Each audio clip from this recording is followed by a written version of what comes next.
Welcome to Reformed Thinking, where we consider all things in light of a biblical worldview. So today we're going to jump into a classic work by Charles Spurgeon called The Soul Winner. And in it, he talks about what he calls Godward qualifications. These are the character traits someone really needs to be used by God. You'll see it's not so much about your skill set, it's about the condition of your heart.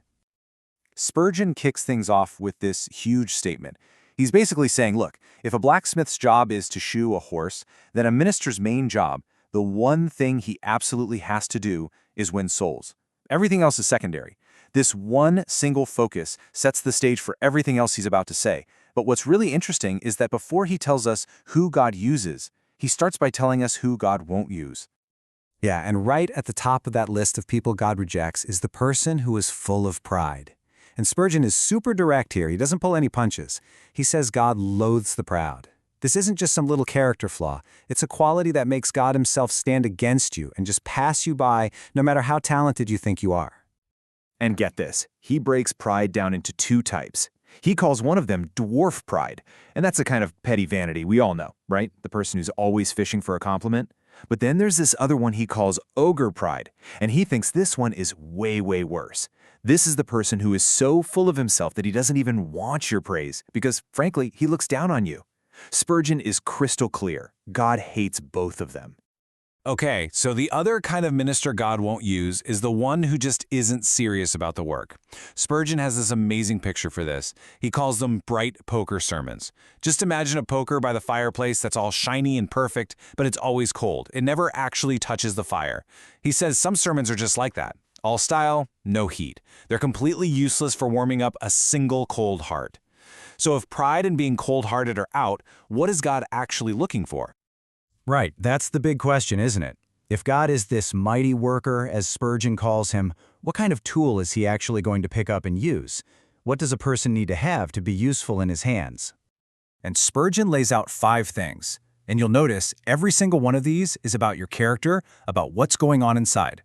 Holiness, a humble spirit, a real living faith, being earnest about the work, and just completely surrendering to God. And for him, these aren't just nice-to-haves, they're absolute non-negotiables. So let's look at that first one, holiness. There's a reason this is number 1. Spurgeon's logic is pretty straightforward. God isn't going to use a dirty tool for his holy work. It just doesn't make sense. He even says that a person with very little talent but a holy life is a much better instrument for God than some genius whose heart isn't right. And this next one, humility, is the perfect answer to that pride problem we started with. This is a quality God actually enjoys. Spurgeon's point is that a truly humble person sees themselves as nothing and nobody. So when things go well, their first reaction is just to give God all the glory. That's the kind of person God wants to raise up and use. Okay, next on the list is something Spurgeon says is just vital, and that's a living faith. He brings up a really strong point that even Jesus' work was held back in some places because of people's unbelief. So it's the same for a minister. God works according to this rule in his kingdom. According to your faith, it will be done for you. You've got to believe in your calling and your message, and you've got to believe the gospel has the power to save people. So all of this stuff, holiness, humility, faith, it all builds to this one big idea about what gives a sermon its real power. And spoiler alert, Spurgeon says it has nothing to do with how well you speak, how smart your arguments are, or how perfectly you structure it. The real force comes from a totally different place. And here it is. The real impact of a sermon comes from everything that happened before the preacher even got up to speak. It's built in those private moments with God, in a life that's actually holy. You know, the message only has power because the person giving it has heard it from the master first. And thinking about that should lead every single one of us to a final, tough question. And so Spurgeon leaves you with this really sharp, personal question. It gets past all our abilities, our training, our gifts.